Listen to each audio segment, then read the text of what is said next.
Welcome everyone to Mets Nets Jets D podcast. How is everyone doing this week? I'm back again in week 15. The season is almost over. Only a few more weeks left, but that's okay. There's still great games on the slate. This week there's only 11 games. Um, so you guys can follow me at Darian Evans -reigns.blogspot.com and on Twitter at MetsNetsJets908. Make sure you guys follow me on there at Twitter because I'm gonna have updates Sunday morning.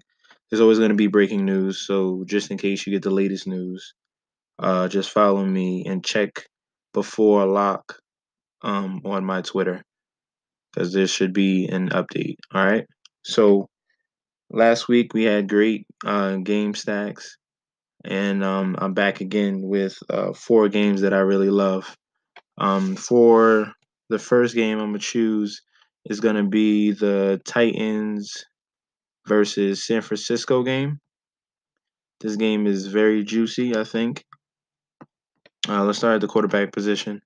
Mariota's been very poor this year. It's more like up and down, but I really expected more from Marcus Mariota this year. He only has, yeah, that touchdown to interception ratio needs to improve. I thought he was gonna have like a huge year like Carson Wentz or Jared Goff this year, but he's really kind of fallen off. So in this stack, I would lean more towards Jimmy Garoppolo, who's kind of coming into his own right now. He's still learning the offense, but he throws a lot. He has a good grasp so far for having his first start. Second start. He against Houston, 20 pass attempts, 20 completed pass attempts, a touchdown. He has some rushing ability, but he won't rush that much. And he still got you 19 points at 5,500. With the way the Tennessee Titans defense is in the secondary, I think Garoppolo can have another great week at 6,300, which is only just a little bit of a price hike of $800. And I would also stack Garoppolo with Carlos Hyde, who's still getting a lot of work at running back. Tennessee has a good defense, a good run defense, but that doesn't mean Carlos Hyde can't provide fantasy points, especially in the receiving game. Besides last week, he's had targets from 5, 13, and 3 the the last 3 weeks. So the passing upside is there, and always he gets all the goal line work. So if they're at the one, they're gonna try to run it in with Carlos Hyde, and he should most likely be successful. The main guy I want to pair with Garoppolo, his main target, who's come out of nowhere, is Marquise Goodwin. All right, since Garoppolo started in week 13, he's had 20 targets the last 2 weeks. Another great game, 6 receptions, 106 yards, 12 targets. He didn't get a touchdown, but I expect him to burn either Dory Jackson or Logan Sims or one of the any plethora of Tennessee Titans corners. Marquise Goodwin is like an elite speed talent, and Garoppolo really connects with him. So I expect a touchdown this week from Marquise Goodwin and the Garoppolo connection. And he's my favorite wide receiver from San Francisco. Let me see how Trent Taylor has been doing after week 13. Week 13, he did great, but then week 14, not so much. Any other wide receivers from San Francisco? Alger Robinson, maybe? Let's see. If you want to take a flyer, he didn't really work. And, wow, Bourne? Let's see, let's be Bourne. No. Maybe the tight end. Maybe Kittle got some work. Let me see. Kittle or Selleck, either or. Kittle had 2 targets, not so much. So he's just like spreading the ball around to everyone. Everyone gets a little piece. Okay, here we go. He might have more interest in Garrett Selleck at tight end than if you wanted to choose a San Francisco tight end. I would choose Garrett Selleck. All right. It's probably be either or. Might be go. It might flip flop either week because they'll probably split touches or snaps between Garrett Selleck and George Kittle. But just to be safe, stick with these main three: Garoppolo, Hyde, and Goodwin. But I want to bring it back on the Tennessee side, despite the fact that Mariota's been very off this year. Rashard Matthews is finally back and healthy, and he's the team leading wide receiver this year. He's had some good games this year. In week 11, 25.3. Other than that, he usually gets double digits. Week 3 he had 20. Week 1 he had 12. These are solid numbers at only a 5K price. Okay. San Francisco defense has been pretty solid, but the last 4 weeks, San Francisco D has been sneaky. That's why they've been getting better. So this team is on the uptick, trending upwards. I expect 49ers to win this game, and I really like the 49ers side, especially Garoppolo and Marquise Goodwin. If you wanted to choose one person, I would choose Rashard Matthews to bring it back on. So after that, my next game I like is gonna be the highest total on the DK board. Is gonna be, where are they? Hold up, I'm tripping. All right, right here, New England versus Pittsburgh. Everyone's been waiting for this. This is like probably gonna be the AFC Championship game, like it was last season, and I really feel like Pittsburgh is my Super Bowl pick. So for some reason, I don't know if Pittsburgh is going to sweep them. They'll beat them in the regular season and the postseason. I hope they do. But I just have a feeling since New England lost last week in Miami that New England gets this win. But Pittsburgh gets the final laugh in the playoffs. So in this game stack, everyone wants to try to afford everything. You get Tom Brady, Antonio Brown, Le'Veon Bell, Gronk. You can't afford them all, so you have to kind of like pick and choose. Let's see right here. Let's start with the stack with Ben Roethlisberger. Let's say you wanted the triple Bs and Le'Veon Bell and Antonio Brown. You know these guys are gonna smash. Okay, these guys are gonna go off. Bill Belichick, even though he tries to take out the number one um, target out of everyone's offense, he can't do that with an all-time wide receiver in Antonio Brown or an all-time running back in Le'Veon Bell. So they're going to get theirs. I expect Le'Veon Bell and Antonio Brown to get 20 DK points without a problem. The thing is, who's going to get the last stop? Because it's going to be a very high-scoring game. It's going to go back and forth. So you want a lot of assets in this game, especially since it's a 4 o'clock game. A lot of people are going to be jamming their picks into this game. So Le'Veon Bell, Antonio Brown are obvious. Juju Smith-Schuster is another option. He's already expected to play. Already checked. So don't mind that Q tag. And a tight end. So Vance McDonald's out. There you go. He's 2,900. This could be a sneaky play. Jesse James. With all the attention with the triple Bs and Jimmy Smith Schuster, Jesse James last week had 10 for 97 and 12 targets. He might be one of my favorite tight end picks for this week at that price. And he's going to probably be utilized a lot with the focus of Bill Belichick on those other players like Antonio Brown, Le'Veon Bell, that Jesse James might fall under the radar. Okay? Um, as far as that goes, I think that's all on the Pittsburgh side. If you want to have a GPP flyer and really get cute, I love Martavis Bryant, but since Smith Schuster has been around, he's kind of like took his. But Martavis Bryant is always a threat for a deep ball for a touchdown, and he wouldn't surprise me if, that he reaches the end zone.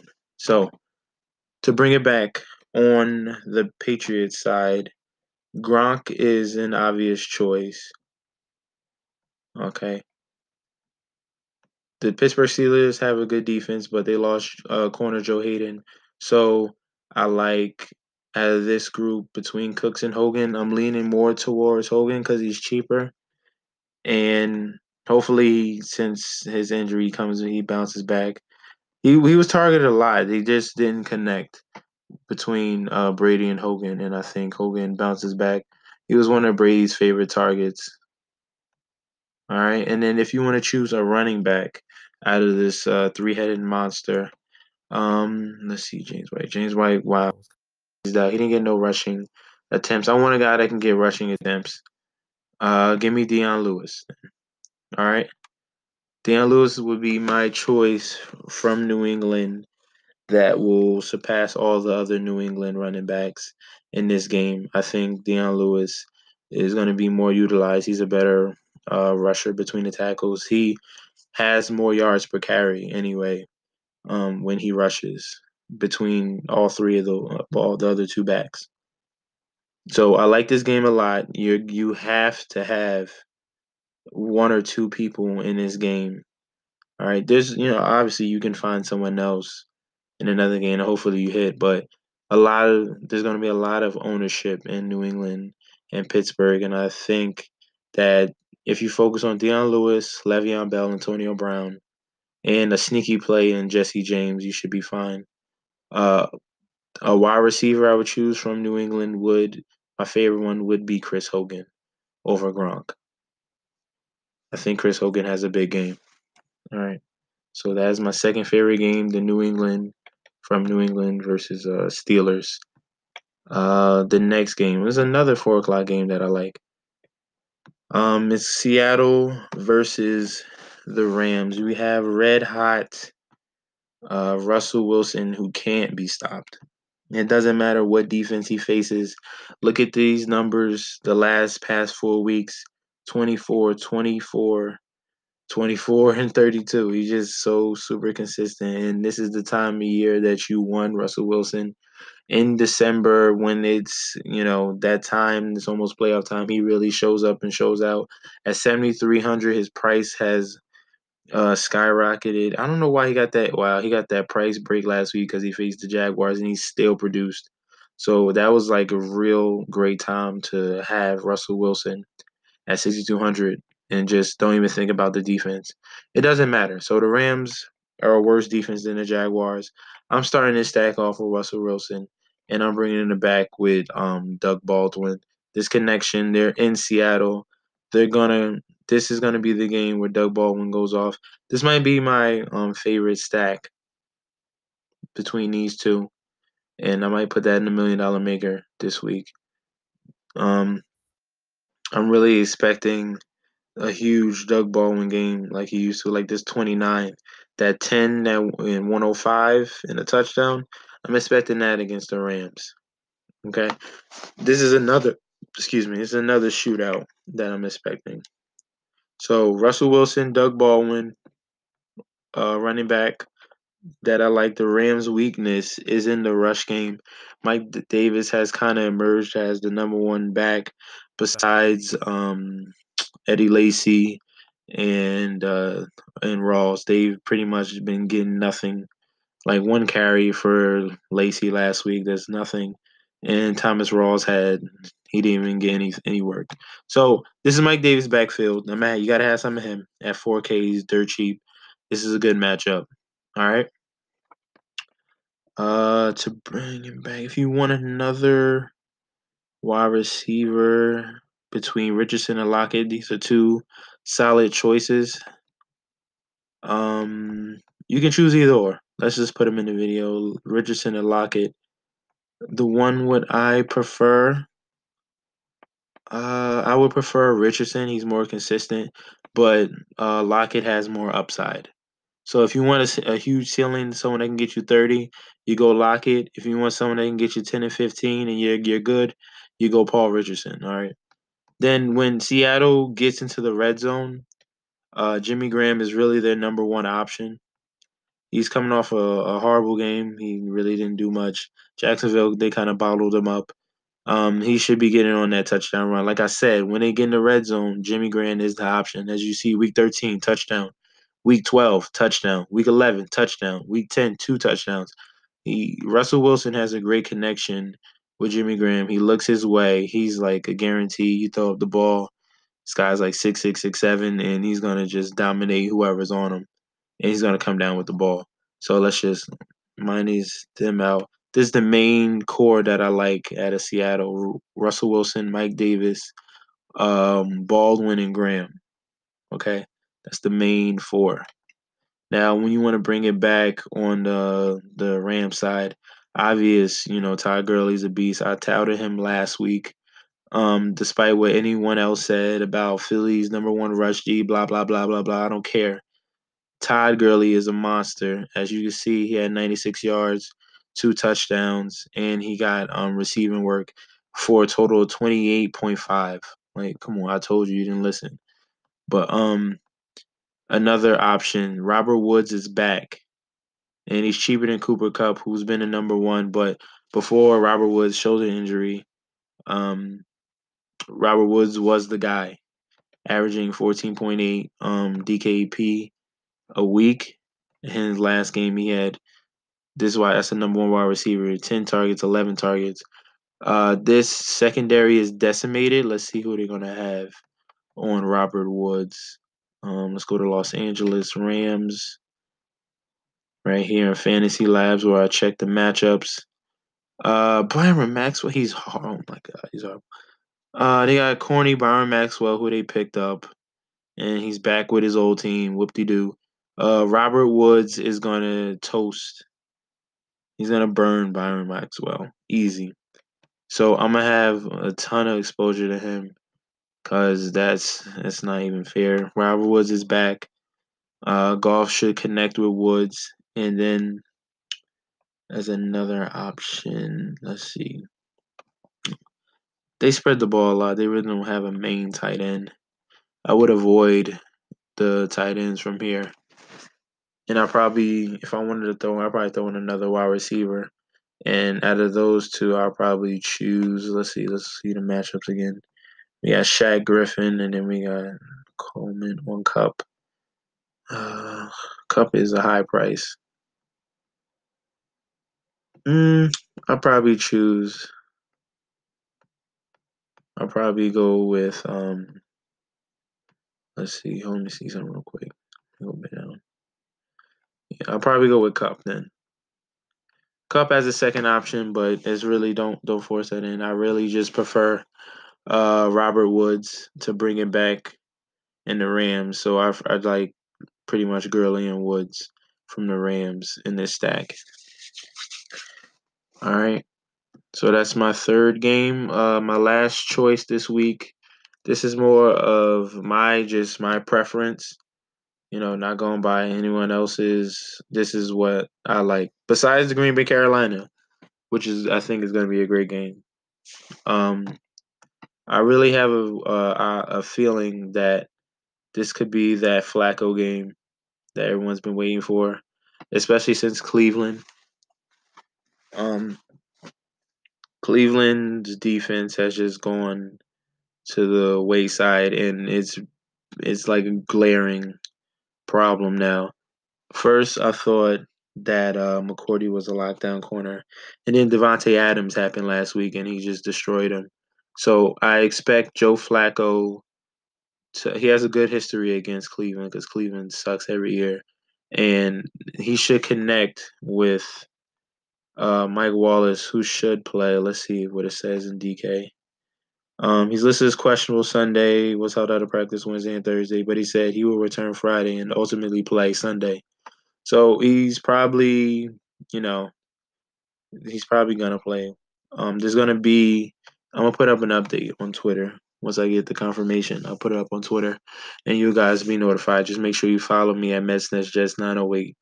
All right, so Joe Flacco, Mike Wallace is gonna be the main stack.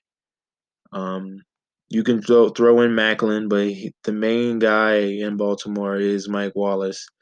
But if you want to trust Macklin, that's ridiculous. 11 targets, you only get 5 freaking points. That's disgusting. But if you want to choose Jeremy Macklin, go ahead. I'd rather choose Mike Wallace. Alice Collins is a lock at running back. He's going to be heavily owned, but hey, This guy gets the work and he gets the points. The last past 4 weeks, despite the fact, he's not getting 100 yards every game, he's still getting you 17 DKP in week 11, 13 in week 12, 23 in week 13, and 27 last week against Carolina. So this Alex Collins is a great choice at running back. I really like him a lot this week. All right, now what you're gonna bring this back, which you should know who I'm gonna bring it back with, is because that since everyone wants to hop off the Josh Gordon train because they think it's over because he got a touchdown last week, it's not over because that's not his ceiling. 15 points is not his ceiling. Josh Gordon's ceiling is like astronomical. It could be 30, it could be 40. This man is a beast. And I'm telling you right now, he's gonna explode tomorrow. He's gonna go crazy. Now, Jimmy Smith on Baltimore, who's their best corner, is out. He's on IR. They have Brandon Carr, who's a scrub. They're gonna put Brandon Carr on Josh Gordon, and that is just a total mismatch. It's ridiculous. What Antonio Brown did to Brandon Carr last week with how many yards? It was like 200. Let me see. Let me go to Antonio Brown. This is what Antonio Brown did to Brandon Carr last week. Got to get off this. Hold on. Open up the player pool a little bit more. Make it to the all 11 games. Antonio Brown right there. This man had 213 fucking. Oh my god, yo. They're gonna have Brandon Carr on Josh Gordon. Josh Gordon is the same talent as Antonio Brown, if not better. If Josh Gordon had a real quarterback, this is disrespectful right now. It's disrespectful. Put Josh Gordon in your lineups. He's a lock. He's gonna be in all my lineups. I'm not done with him at 6,800. I don't care. I'm go all the way to the top. This man should be like 8,000. Definitely. Josh Gordon is gonna go off, and this is gonna just complete my stack right here. I don't care about anyone else on the Cleveland Browns. Just give me Josh Gordon. That's what I just basically wanted to say. Um, that's pretty much it for that Baltimore Browns. If you want to choose someone else, Corey Coleman is a solid option. They really have the Cleveland Browns are sneaky. They're very sneaky. They have tons and tons of talent, especially at wide receivers. Uh, they're huge. They're fast. Like I really coming soon. This Cleveland team could be dangerous, and if Kaiser can like get into his own, and he's at a cheap price. Well, you might as well just go with Flacco. But if you want to choose Kaiser, go ahead. He's $100 less, and he has more rushing upside. If you in this stack, last week he had 19 points against Green Bay. He's coming around. Kaiser's getting better and better every week. So like either or, but just make sure you have Josh Gordon. All right, that's a definite. So that's my 4 game breakdown, and I'm gonna give you just one pick. All right, I'm gonna give you a quality one pick at wide receiver. So I was talking about that Carolina Green Bay game. Now Green Bay's secondary is atrocious. Aaron Rodgers is gonna come back. He's gonna, he's been reinstated. He's healthy now. And obviously, if Aaron Rodgers is back, so I'm basically giving you 2 picks. If Aaron Rodgers is back, that means he's going to throw it to who? He's going to throw it to Jordy Nelson. So that's one pick. Jordy Nelson gets to have his favorite quarterback back. And when it was a connection between Aaron Rodgers and Jordy Nelson in week 1, 20 points, in week 3, 23 points, in week 4, 23. Okay? That's what you should expect with Aaron Rodgers back, throwing it back to his favorite target, and Carolina has a problem stopping the deep pass. And Jordy Nelson is the wide receiver that does the go routes. Okay, so have yourself some Jordy Nelson, and then my favorite wide receiver because he's like the only option on Carolina really between him and Greg Olson. Devin Funches is has really taken over the number one spot. He doesn't miss Kelvin Benjamin at all. And I told you that Cam Newton, doesn't matter what corner is on this man, he finds Devin Funches. Now, supposedly, like he's supposed to have a bad matchup because he was facing Xavier Rhodes last week, but it doesn't matter, son, because like you really can't guarantee that a cover corner is going to shut down one guy 100%. Like if you've seen the touchdown last week that Devin Funches got, it was a breakdown in coverage because Cam Newton is a rushing quarterback. He was, going left, going right, buying time for his wide receivers. And corners can only guard a wide receiver for about like 3 seconds, and that's it. You just it's too much. Devin Fletchings got open in the end zone, and boom, touchdown. Then you got value right there. No one was on Devin Funches last week because he was facing Xavier Rhodes, but he still was a good play. So an even better matchup with no type of coverage against Green Bay. Devin Funches is going to be a huge choice for me at 6,600 this week. All right, so those are my picks, my four game stacks. Make sure you focus on Josh Gordon. Make sure you get exposure to that Pittsburgh New England game because it's gonna be very high scoring. And I gave you two extra picks with Devin Funches and Jordy Nelson for Week 15. Um, thank you guys for watching this video. Give me a like, subscribe to my channel. I'm gonna continue to do these videos every week, no matter what. Doesn't matter if I'm tired or not. It's 12:34 right now. I don't care. This is what I love to do. I just came over here and I just started like speaking my mind. So, see you guys next week for week 16. Follow me on Twitter at MetsNetsJets908. Make sure you subscribe, like, and if you want to leave a comment. And God bless.